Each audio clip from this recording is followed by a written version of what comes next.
இந்த நிலத்திலே அடிமைப்பட்டு கிடக்கின்ற அன்னை தமிழ் சமூகத்தினுடைய விடுதலை என்கிற லட்சிய கனவை உயிராக உணர்வாக கொண்டு இந்த மண்ணினுடைய விடுதலைக்கு நாங்கள் களமாடி கொண்டிருக்கின்றோம்.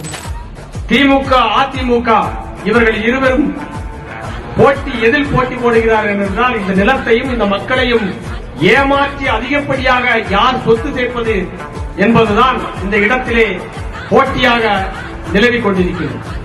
50 மிளகாய், இந்த மிளகாய பச்சை மிளகாய 50 மிளகாயும் தின்றணும். இல்ல அப்படின்னா இது திக்க முடியல அப்படின்னா 50 சவுக்கடி வாங்கிடும். 2 தண்டனையும் அனுபவிச்சான். எப்படி மிளகாயும் தின்னுட்டான், 50 சவுக்கடியும் வாங்கிட்டான். இந்த நிலத்தில நீங்க ஒண்ணு புரிந்து கொள்ளணும்.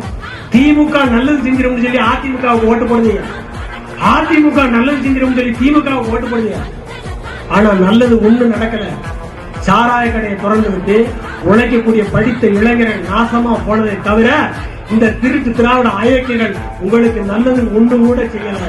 ஒரு மகத்தான மாற்றம் இந்த மண்ணில எப்போது வரும் உறவுகளே? இன்னமும் நீ திமுக அதிமுக காங்கிரஸ் பிஜேபி திரும்ப திரும்ப திரும்ப திரும்ப ஓட்டு போட்டுக்கிட்டு இருந்தா என்ன மாற்றம் இந்த நிலத்தில் நிகழ்ந்து விட போகிறது? எப்படி ஏமாந்து போன தமிழ? ஒரு தாயினுடைய மக்கள், ஒரே மொழி பேசக்கூடிய மக்கள் சாதி பாகுபாட்டால் வெட்டிக்கிட்டு சாகுறாம்னா அதுக்கு காரணம் என்ன?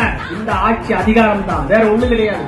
பச்சை பிள்ளை 12ஆம் கிளாஸ் படிக்கக்கூடிய குழந்தை கழிப்பறை இல்ல அந்த வீட்டுல, ஒதுக்குப்புறமா ஒதுங்க போன பிள்ளைய வாயை பத்தி தூக்கிட்டு போயிட்டான். கண்டா குடிச்சு தூக்கிட்டு போய் அந்த பிள்ளையை சீரழிச்சு துண்டு துண்டா வெட்டி போட்டிருக்கான், துண்டு துண்டா வெட்டி போட்டிருக்கான். நாளைக்கு திமுக காரன் ஓட்டு போட்டு வருவான், அவன் சட்டையை பிடிக்கணும். எவ்வளவு இந்த பிள்ளை சேர்த்துட்டு கேட்கணும். மானத்தமிழ நீ கேட்கணும், நாளைக்கு கேட்கணும். நீ பத்தி பேசுவதற்கு யாராச்சும் இருக்காங்களா இந்த நிலத்துல? என் ஓட்டு விவசாயிக்கு தான். நமது சின்னம் விவசாயி. ஓட்டு பாருங்க ஓட்ட, அப்புறம் பாருங்க நாட்டை.